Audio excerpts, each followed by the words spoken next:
Good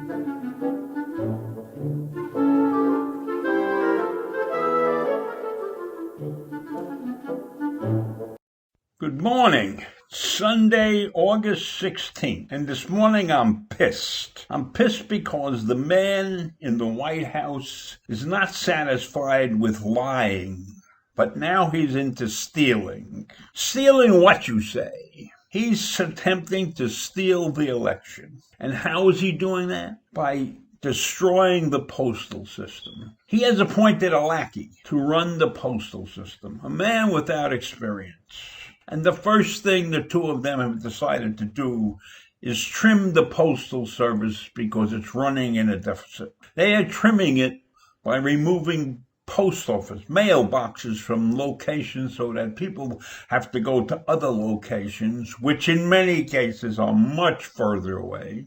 And why is he doing this? Because many states are going to mail in ballots this year. Now, absentee ballots have been going on for years, but now, because of the pandemic, many states are going to full mail-in voting with a few local polling stations where you can vote. Now, Trump has had a fixation about mail fraud. I don't know if if he really believes the bullshit he spews about it, if it's just one of his just paranoid lies, but he's trying to make sure that as few people as possible vote in this country. And now it's time for the governors to step up and do something about it.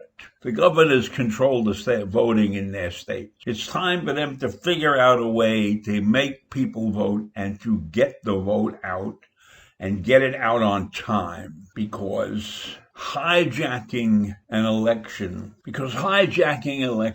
is the deeds that are most often done by dictators.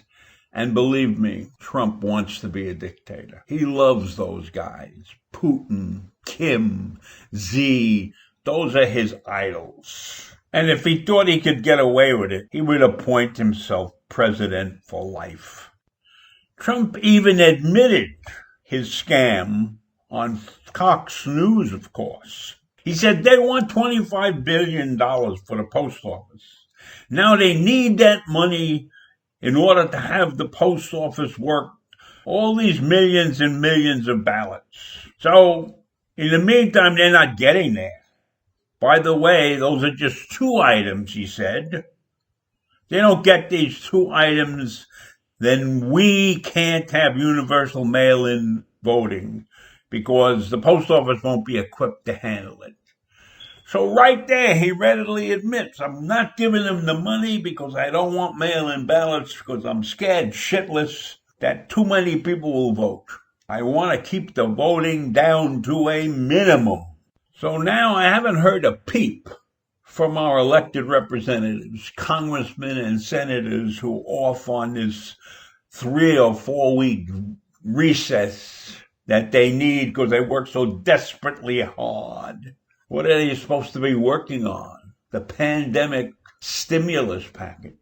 No, they're out in the wilderness, maybe kayaking or fishing or golfing, but they're not working. And not a peep out of them about the destruction of the postal system. I haven't heard one representative step up to the plate and say, this man has got to be stopped. And remember, this assault on the postal system affects all these representatives. They're on the ticket too. They need the ballots and they need the votes.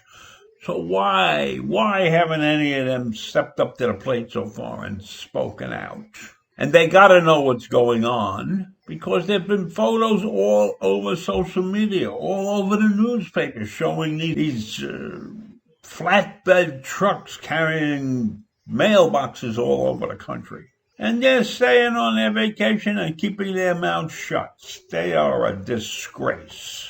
The Postal Service used to be a government organization, but Richard Nixon, in his infinite wisdom, created a quasi-governmental organization out of the post office in 1973.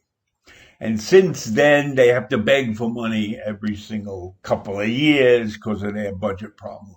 But where are other representatives?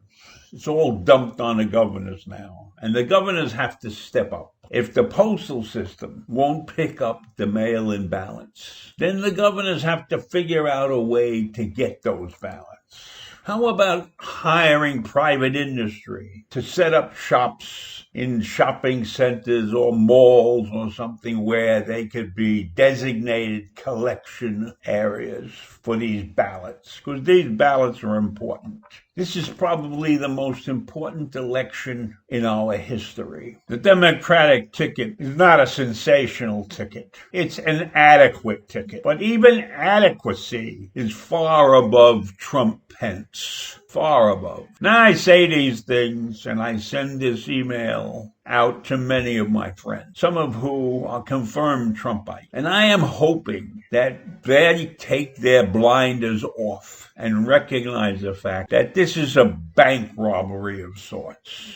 This is a major thievery that is going on in this country, right? Stealing people's right to vote is not what this country is about. This country is about getting the vote out all the time. We have a piss-poor reputation probably around the world because only 50% of our people vote anyhow. And look where it got us. It got us Trump and Pence, a liar, and now a thief in the White House.